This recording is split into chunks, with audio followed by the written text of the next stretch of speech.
জিদ্দা হঠাৎ গাড়ি থেকে নেমেই চলে গেল আমাদের দীপ ভাইয়ের কাছে। তারপর দীপ ভাইকে কি বলল।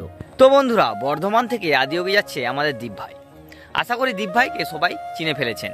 হ্যাঁ, এটাই আমাদের সেই দীপ ভাই যে অতি পরিশ্রম করে শিব বাবার কাছে যাচ্ছে। তার মনের ভক্তিটা একবার চিন্তা করে দেখুন।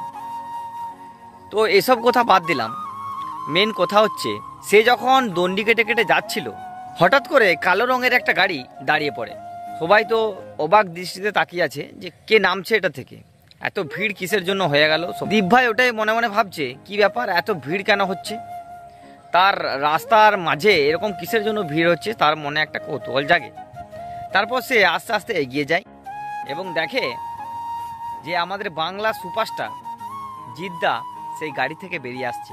দীপ ভাই তো দেখে একদম অবাক হয়ে গেছে যে জিদ্দা হঠাৎ এখানে কিসের জন্য এসেছে। আগের থেকে তো কেউ জানতেও পারেনি যে জিদ্দা ওখানে আসছে। তো বন্ধুরা, তারপর আমাদের দীপ ভাই আরও অবাক হয়ে যায় যখন জিদ্দা হঠাৎ করে তার কাছে চলে আসে। জিদ্দা এসে পড়ে তাকে বলছে যে ভাই, তুমি যে এই কাজটি করছো এটা অনেক সাহসের দরকার, সব ছেলেরা এই সাহস পাবে না। তুমি যে কাজটি করছো সেটা মানে খুবই খুবই ভক্তি না থাকলে এই কাজটি করা যাবে না। দীপ ভাই একটা কথা বলেনি, চুপ করে কথাগুলো শুনছে। কারণ কোনো গুরুজন যদি একটা কথা বলে তার মাঝখানে, আমার মনে হয় বা দীপ ভাইও সেটা ভেবেছিল যে তার মাঝখানে কোনো কথা না বলাই ভালো। তারপর জিদ্দা অনেক তাকে বাহবা দেয়। তারপর জিদ্দার কথা বলা শেষ হয়ে যাওয়ার পর তারপর দীপ ভাই বলে যে হ্যাঁ জিদ্দা, আমার এটা খুবই অনেক দিন থেকে আশা ছিল যে আমি দেবাদিদেব মহাদেব অর্থাৎ আদিয়োগী আমি যাব। ঠিক আছে, তার যা মনের ইচ্ছা, তার যেটা মনের ইচ্ছা ছিল সে সেটা বলবে। তো যাই হোক, ফাইনালি সে আশা, সে স্বপ্ন পূরণের উদ্দেশ্যে বেরিয়ে পড়েছে।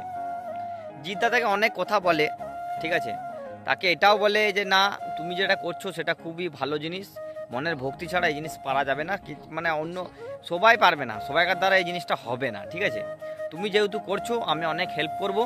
ঠিক আছে, কি হেল্প করবে সেটা আপনাদেরকে আমি বলে দিচ্ছি।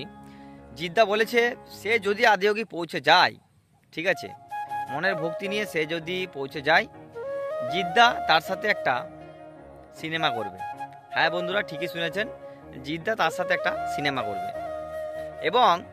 এবং তার যে ঘরের পরিস্থিতি আছে, ঠিক আছে, তার যেটা ঘর আছে সেই ঘরটা জিদ্দা যতটা পারবে করে দেওয়ার চেষ্টা করবে।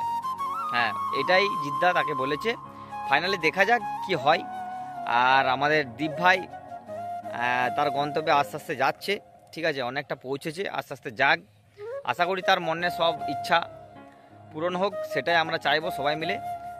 সত্যি বলছি বন্ধুরা, এরকম ঘটনা যদি হতো আমার থেকে খুশি মনে হয় আর কেউ হতো না। এটা একটা সত্যি কাল্পনিক ভিডিও আমি বানালাম। আপনাদের ভালো লেগে থাকলে অবশ্যই কমেন্ট বক্সে বলবেন। আর এরকম যেন দীপ ভাইয়ের সাথে হয় সেটা আমি মন থেকে চাইবো। কোনো সুপারস্টার দীপ ভাইকে এরকম করুক, সেটা আমি চাই, মন থেকে চাই। দীপ ভাইকে একটু সাপোর্ট করুক, দীপ ভাইয়ের বাড়ি ঘর বাগিয়ে দেখ, এটা আমি চাই, মন থেকে বলছি বন্ধুরা। আর তোমরাও যদি চেয়ে থাকো অবশ্যই কমেন্ট বক্সে জানিয়ে দিও। তাই বন্ধুরা, ভিডিওটা এখানে শেষ করলাম।